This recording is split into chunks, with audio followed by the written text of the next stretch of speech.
Whoops, it's Wednesday already, so it's time to do another Wednesday's Comics. Boy, it's just, well, better late than never. So what did Mr. Nailsin read in comic book-wise?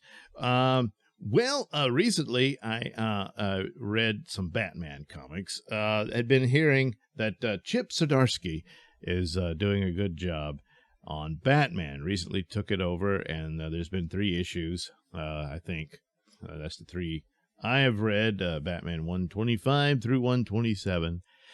And the one that 125 covers better. There's all kinds of variants. Yeah, but who cares? Chip Zdarsky was one of these guys who would pop up every now and then over at Marvel and the other videos I would watch on YouTube talking about him. And he was something of a goofball, except he wasn't all that funny.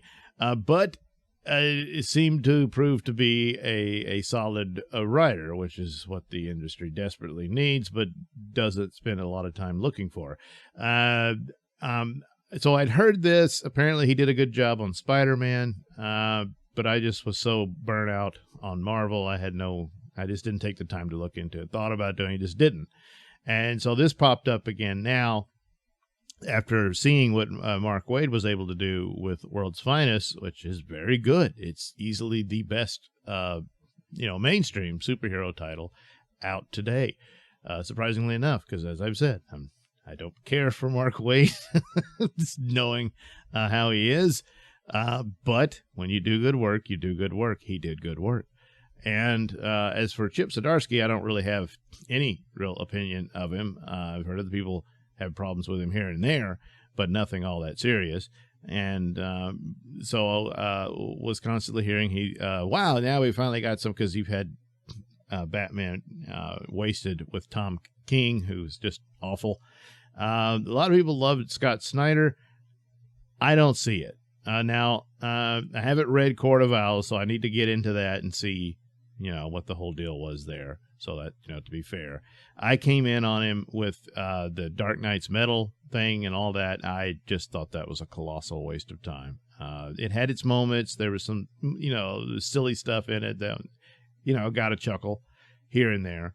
But I just don't see him as this, this grand master that all people talk about for Batman and his Justice League. I didn't like that at all. It's just, it wasn't, there's worse villains. He's not one of the worst ones of the batch. Brian Michael Bendis and Tom King, and Tom Taylor now. Those guys are terrible. But I just didn't see the brilliance that some have applied to him. But they liked his work, so okay, fine. But I didn't. There were teases and moments here. To me, the Dark Knight's Metal was a big tease, which is why I had no interest whatsoever in the Dark Crisis series, which I thought is kind of a redo of the same thing, more or less, in their future state and all that. They just couldn't get into it. Kind of like the Wonder Woman that they presented, the Yara Flor, for what it was. I thought they should just give her own name and forget about her being new Wonder Woman and all that. But that went nowhere. There's a new reboot on the horizon, so they should probably just start over at zero and a clean house of all those derivative characters that they did for only tokenizing virtue signaling points. And you just got to start over and pump up your main brand characters. That primarily means, Clark Kent, Bruce Wayne, Diana Prince, those guys.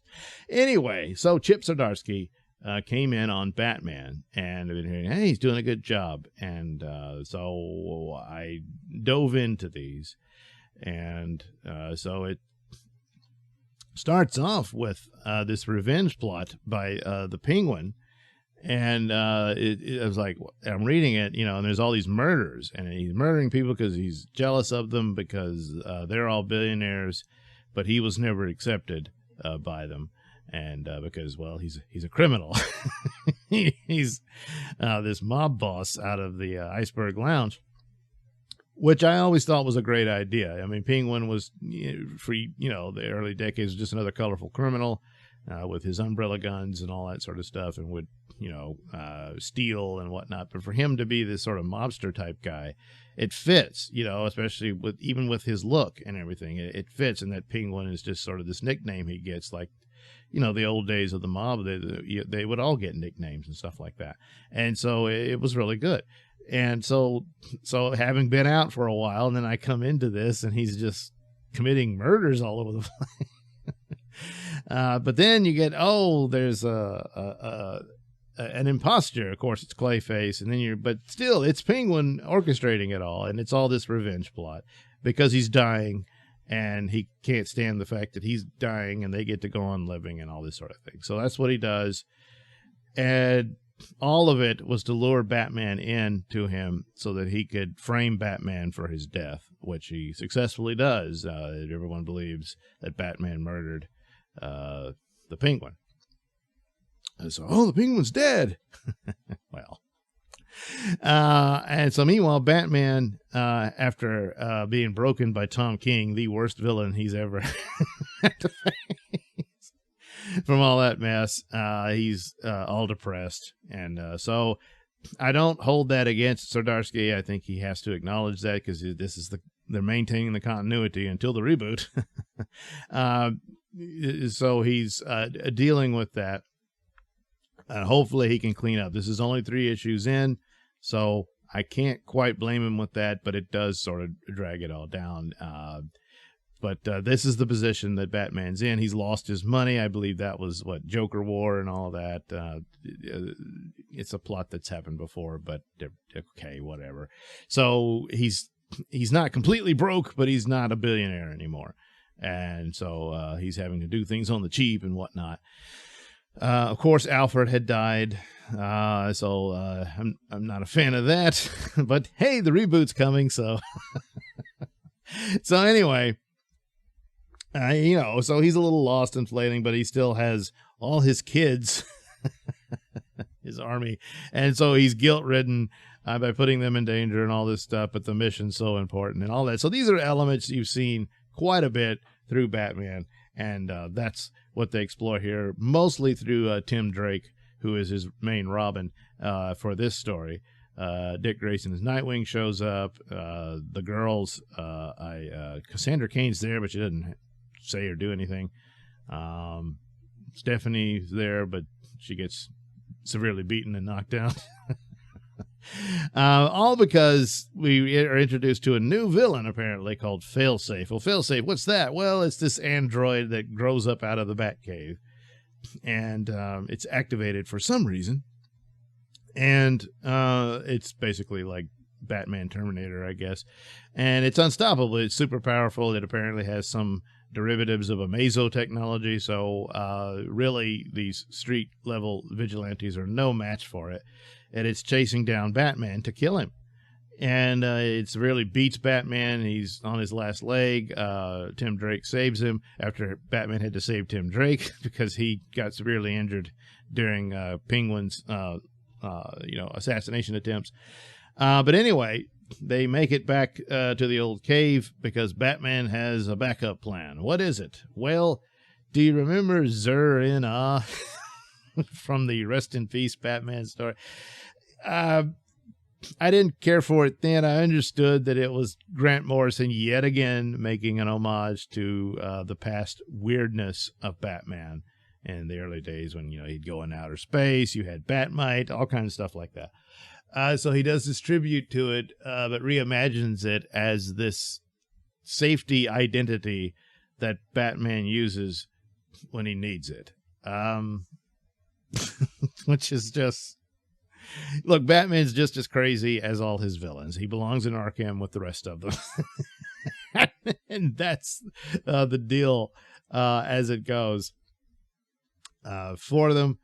I'm not a total fan of this idea. This sort of thing, I could see Batman doing something on par with this, like if he has to take on someone who can read minds or maybe even control them, and he comes up with an idea of some sort of being able to repeat nonsense inside his brain so that the telepath has difficulty trying to figure out what he's really thinking, and he can bury his thoughts, and so he disciplines himself in that. And that's kind of how you approach this, that it's akin to this. He creates this identity with its own costume. He wears this ridiculous multicolored costume, sort of his Sixth Doctor outfit. And Tim Drake knows nothing of this, and he shows up in it, and he's like, what? And but ultimately it doesn't work. This is supposed to be his plan to take on this robot, which, I mean, he's still just a guy in a suit, so he's no match for it. So he gets beaten again, and then realizes, oh, yes, Zurin created this robot. So there's a flashback. I believe that's the third issue or the second issue. Oh boy, I'm already forgetting. After the business of way back when, it's been a while, when Batman's contingency plans for the Justice League, in case they went bad, on how to defeat each individual member of the Justice League, and then Ra's al Ghul stole the plans and used it against them, and it all came out, and they found out that Batman had done this, so they booted him out of the Justice League. So there's this scene where Superman confronts him about this, and Batman's saying, well, look, my mistake here is Ra's al Ghul got it, but that's it. I'm not going to apologize for it, because this could be a necessary problem that could happen. And so I had to come, because the Justice League could easily become the most dangerous force on the earth and all this sort of thing. And then Superman says, yeah, but who takes you out? And he's like, well, the Justice League, but what if you took out the Justice League when you're evil? And considering what this issue implies of his psychosis, Superman's got quite the point. So apparently this Batman's subconscious identity, which almost puts him on par with Two-Face at this point, created this android that could take out Batman. And so it's there, and at the moment of Batman's weakness, I guess, it activates it, and it comes up out of the ground of the Batcave and hunts him down. And so, but Zurin is no match for Failsafe, and so the issue ends with the arrival of Superman to take him out. But of course, Failsafe has Amazo technology in him, they said, so might give Superman a run for his money as well. But there we are. Batman needs deep therapy. That's the problem with this sort of thing. Like I said, if he had some means by which that he develops this discipline, but he's in control of it. Here he doesn't even remember doing this and this sort of thing. It's not a good idea. The action's fine, the stakes and everything and all that, but I'm not seeing that. Oh man, Zdarsky came in and he did a good Batman story, and this is fascinating. I don't think so. It's not over yet. I'll see, but it looks like Superman and I guess the Justice League will come in and save Batman's hash. But you're still stuck with this problem, this psychosis you revealed for him. This isn't just, well, he got depressed and the war on crime's wearing him down and stuff like that, and he is something of a broken man because of what happened to him with his parents, But to this extent, he shouldn't be Batman anymore. And I'm not interested in that. Okay, Dick Grayson's Batman now. Somebody else is. I have no interest in that. So hopefully the reboot washes all this away, and you can just have Batman go back to being Batman. And if Zdarsky is on it, perhaps then he won't have all this mess. But this is the story he chose, and. I don't know, unless there's some other thing that someone else did this to him. Ra's al Ghul did it to him or something like that, and he's got to fix it. Okay. But this is all, he did it to himself. And that's an instability that you don't just fix overnight, you know. So I'm not too crazy about that. So I'll see what the next issue does. But this kind of thing, it doesn't just go away. I mean, unless you have some sort of bait and switch thing, you know, and you move on to just, hey, there's some crime Batman needs to solve. You know, that would be nice. So a lot of people, I mean, some YouTube channels I've watched reviewing comics, so they like this take. They like what Chip's doing. Perhaps they're influenced by his work on Spider-Man, which I haven't read, but a lot of people praised it, said he was pretty good at it after following other people who weren't. So it could be, because just on the face of it, and a lot of the stuff, ideas I saw that other people, previous writers were doing with Batman, I said, ugh, I got no interest in that.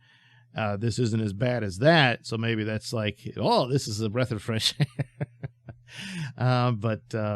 Yeah, not too crazy about Batman's multiple personality disorder. They did that to Moon Knight, and that's Moon Knight, but I don't think we need to do that to Batman. So anyway, there we go. Chip Zdarsky's Batman here on Mr. Nailsin's Wednesday Comics.